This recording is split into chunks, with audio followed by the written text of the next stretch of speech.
काय मंडळी, बरं आहे ना हो सगळं? कसं चाललंय मग? निवांत ना? मी काय म्हणतो, तो प्रत्येकाला एक ओढ असते की कशाने कशाच तर.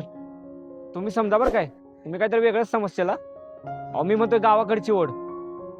आता काय झालं माहितीये का, माझा एक मित्र आहे, शाळेला गावाकडे जाऊन बसलाय, सारखं परेशान करून राहिला मला.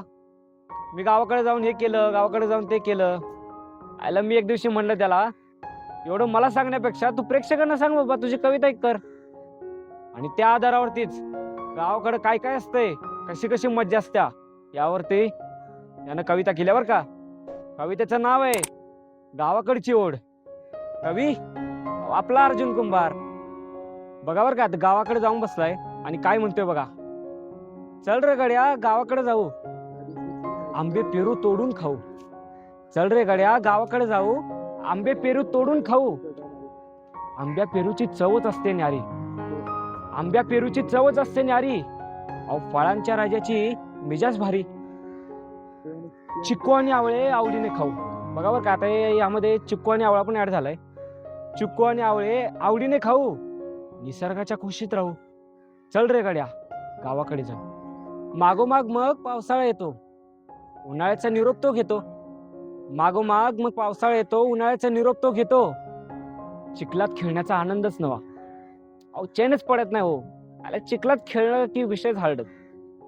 चिखलात खेळण्याचा आनंद नवा, चिखलाची घरे वाहताना पाहू. पावसात चिंब भिजून जाऊ, पावसात चिंब भिजून जाऊ.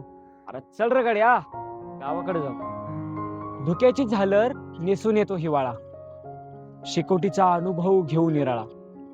धुक्याची झालर नेसून येतो हिवाळा, शेकोटीचा अनुभव घेऊन निराळा.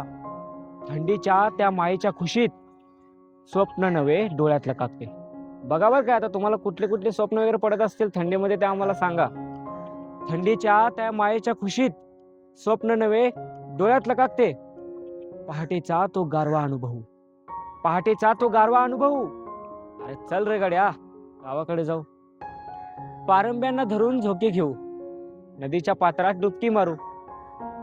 पारंब्यांना धरून झोके घेऊ, नदीच्या पात्रात डुबकी मारू. मंदिराचा तो कळस पाहू, मंदिराचा तो कळस पाहू. बालपणीच्या रंगात नाहू. मैत्रीच्या त्या वाटेवर चालू, मैत्रीच्या त्या वाटेवर चालू. चल रे गड्या गावाकडे जाऊ, चल रे गड्या गावाकडे जाऊ. शहरात जरी असली नोकरी चाकरी, मिळत नाही भाऊ तिथे गावाकडची भाकरी. शहरात जरी असली नोकरी चाकरी, मिळत नाही तिथे गावाकडची भाकरी. कितीही सोयी सुविधा असल्या तरी गावाकडची ओढच असते खरी. कितीही सोयी सुविधा असल्या तरी गावाकडची ओढच असते खरी. मायेच्या त्या खुशीत पुन्हा एकदा राहू. अरे गड्या मायेच्या त्या खुशीत पुन्हा एकदा राहू. चल रे गड्या गावाकडे जाऊ, चल रे गड्या गावाकडे जाऊ. काय मित्रांनो, कशी वाटली कविता? नाही आता परीक्षा वगैरे संपतील हो सगळ्यांच्या, कोणाकोणाला सुट्टीला जायचं असेल. तुम्ही पण जाताय ना मग गावाकडे, तिकडे काय काय मजा करताय? अशी मजा करताय ना तुम्ही? मग आम्हाला कमेंट करून सांगायला विसरू नका. आणि मनस्पर्श साहित्याला सबस्क्राईब करा, लाईक करा, शेअर करा. भेटूयात पुन्हा एका पुढच्या व्हिडिओमध्ये.